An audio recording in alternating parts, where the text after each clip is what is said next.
En 2016, Trump est élu président des États-Unis. Comme beaucoup, j'ai été abasourdi.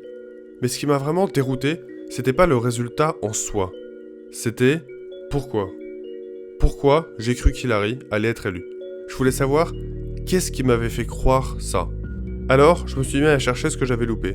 Sur internet, les sites d'information, dans les journaux, partout. Comme moi, beaucoup de gens ont cru que la victoire de Trump était impossible. Et pourtant, tout était là. Les sites pro-Trump, les sondages d'opinion, même les raisons de son élection en soi. Alors j'ai commencé à réfléchir. Peut-être que je sais pas comment m'informer. Peut-être que je suis naïf, mais c'est juste trop compliqué pour moi. Il n'y avait pas d'autre explication. Alors, j'ai abandonné. Mais l'histoire s'arrête pas là. La semaine dernière, je regarde Netflix chez une amie, et quelque chose me frappe. La miniature d'une série n'est pas la même chez elle que chez moi. Et pas seulement cette miniature-là, mais toutes. Je savais déjà que Netflix récoltait des informations sur les gens pour pouvoir leur proposer les séries qu'ils vont préférer. Et de toute façon, les réseaux sociaux comme Facebook et Twitter font exactement la même chose. Mais de là à changer les miniatures. Et en faisant quelques recherches, je me suis rendu compte que beaucoup de personnes ont remarqué exactement la même chose. Les miniatures correspondent au style de série que tu regardes le plus. D'ailleurs, on dirait qu'elle et moi, on n'a pas tout à fait les mêmes goûts. On dit qu'une image vaut 1000 mots. Eh bien, c'est aussi vrai lorsqu'il s'agit de capter notre attention. Et cette expérience m'a fait repenser à la dernière fois, quand j'avais été surpris par l'élection de Trump.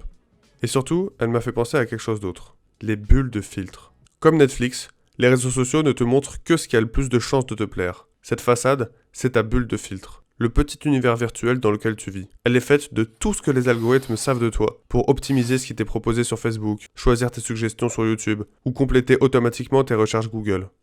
Le truc, c'est qu'elle filtre ce qui ne t'intéresse pas. Mais en faisant ça, elle enlève aussi tout ce qui ne te plaît pas. Tout ce qui défie tes préconceptions ou qui te met mal à l'aise. Et mieux elle marche, moins tu t'en rends compte. Alors pour savoir si les gens sont conscients de leur bulle de filtre, j'ai décidé d'aller les interroger. Et je m'attendais pas à ce que j'ai trouvé. Ok, donc là on est à Châtelet avec Hugo. Et on va interviewer des gens pour voir ce qu'ils en pensent. Est-ce que vous avez déjà entendu parler du concept de bulle de filtre ? Bulle des filtres? Non. Ah oui. Ils te choisissent des trucs par rapport à ce que tu regardes sur internet et tout. C'est un concept qui a émergé récemment sur internet et c'est l'idée que comme on s'abonne que à des chaînes avec lesquelles on est d'accord, on est amis que avec des gens avec qui on est d'accord, on est sur des groupes avec des gens avec qui on est d'accord, et du coup on voit pas les opinions opposées et ça nous bloque un petit peu, ça nous met des œillères. Est-ce que vous pensez que ça existe et est-ce que vous pensez que vous en êtes victime ? Ça, je sais pas. J'ai jamais réfléchi de ça, en fait. Moi, je pense que oui, c'est quelque chose qui existe, mais victime, je sais pas. Bah, moi, personnellement, non, mais c'est déjà arrivé aux États-Unis. Pour moi, j'ai Analytica, tout ça, c'est ce genre de truc, quoi. Ça manipule vachement l'opinion. Oui, je pense que ça existe. Je me suis déjà fait la réflexion. Après, moi, j'ai pas vu comme un tort pour le moment. Parce que si j'essaie de me documenter sur quelque chose, j'essaie de voir les contre-avis. Donc, forcément, il y a plus les avis qui sont dans mon opinion qui vont apparaître. Mais si tu fais le travail de recherche pour voir les autres avis, je pense pas que ce soit un problème non plus. Je pense que ça existe. J'en suis pas victime. Parce que c'est bien de s'entourer de personnes qui n'ont pas le même avis. Hein. C'est logique parce que ça montre pas. On n'est pas tous du même avis, donc c'est pas la réalité. C'est pas le monde dans lequel on vit, donc faut forcément s'entourer de gens qui n'ont pas le même avis que nous. Je pense que c'est une bonne chose. Moi, je suis pas dans des bulles ou pas des sectes, mais genre c'est un peu des clubs un peu fermés, on a tous le même avis, des trucs comme ça. Je suis pas dans ces trucs-là, j'aime bien, même si après ça émerge, ça fait émerger quelques disputes, mais c'est pas grave. Genre. Tu penses qu'il faudrait essayer qu'on fasse un effort pour sortir de notre bulle de filtre, ou alors c'est pas nécessaire ? C'est pas à nous de le faire, en fait. C'est qu'on est pris dedans, en fait, sans le vouloir et malgré nous, en fait. Bah, il faut. Enfin, je pense qu'il faut parce que sinon, on n'avance pas, quoi. Ouais. Je sais pas si il y a déjà des solutions qui sont proposées par d'autres réseaux sociaux, mais ouais, il pourrait carrément y avoir des propositions d'autres feeds d'actualité.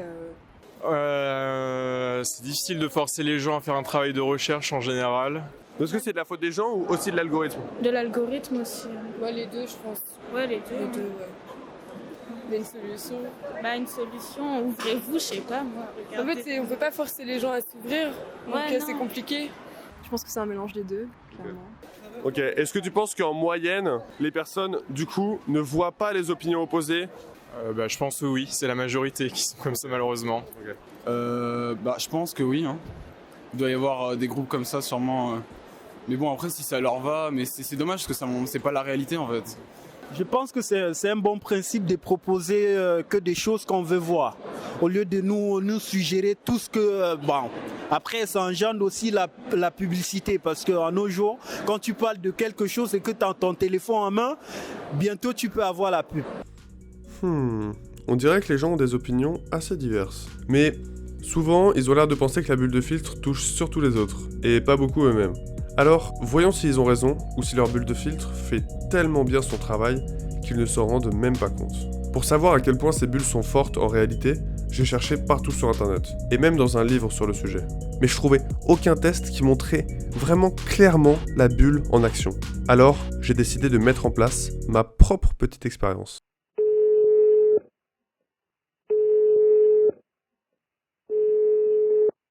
Allô? Allô Lucas? Ouais. Ça va? Ah, tranquille. Ok, je t'appelle parce que pour ma prochaine vidéo, j'aimerais bien faire un petit test sur la personnalisation de Google. Il faudrait qu'on cherche la même chose exactement à la même heure pour voir si on a des résultats différents. T'es chaud? Ok, ouais, pourquoi pas. En demandant à plusieurs personnes de chercher la même chose sur Google à la même heure, je pouvais tester l'hypothèse de la bulle. Mais le résultat n'était pas du tout celui que j'attendais. Bon, pour l'instant, on a au pixel près la même chose. En fait, on tombe quasiment sur les mêmes choses. Il y a bien des petites différences dans l'ordre d'apparition des sites, mais c'est surtout en bas de la page ou dans les pages suivantes. Du coup, c'est pas vraiment Google qui peut expliquer pourquoi est-ce qu'on a été si surpris.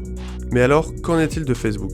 J'ai fait la même expérience en regardant le fil d'actu de deux personnes qui ont des opinions politiques différentes. Et pour avoir une mesure claire, j'ai noté à chaque fois l'orientation politique des articles ou bien des posts qui étaient faits par des amis ou des personnes sur des groupes. Résultat, les opinions qui se retrouvent sur leur fil d'actu sont totalement opposées. Et pas seulement parce qu'ils suivent des pages différentes, mais surtout parce qu'ils ont des amis différents et qu'ils sont dans des groupes différents. Et en fait, c'est ce que j'ai fini par comprendre. Les bulles de filtre ne sont pas qu'un problème de Google et Facebook. Ce serait trop facile d'accuser les grandes entreprises en disant qu'elles nous manipulent. Leurs algorithmes ne sont qu'un miroir de ce qu'on désire. Le vrai coupable, c'est nous. On crée la bulle parce qu'elle est agréable. C'est plus pratique de voir que ce qui est en accord avec nous. Naturellement, on a rarement envie de réfléchir aux arguments des autres camps. On préfère simplement se rassurer qu'on est dans le bon. Et le problème des réseaux sociaux, c'est qu'ils exploitent notre tendance la plus vicieuse, le tribalisme. On aime se rassembler en groupe et se moquer de ceux qui ont des opinions différentes, en les ridiculisant. On adore prendre les exemples les plus ridicules et extrêmes des autres camps pour les discréditer entièrement. Si j'ai pas vu venir l'élection de Trump, d'une certaine manière, c'est ma faute. Je me suis fait avoir par mon propre jeu. Les réseaux sociaux m'ont laissé me bloquer moi-même dans une bulle où j'avais que des infos homogènes. Et cette bulle, on va la faire péter.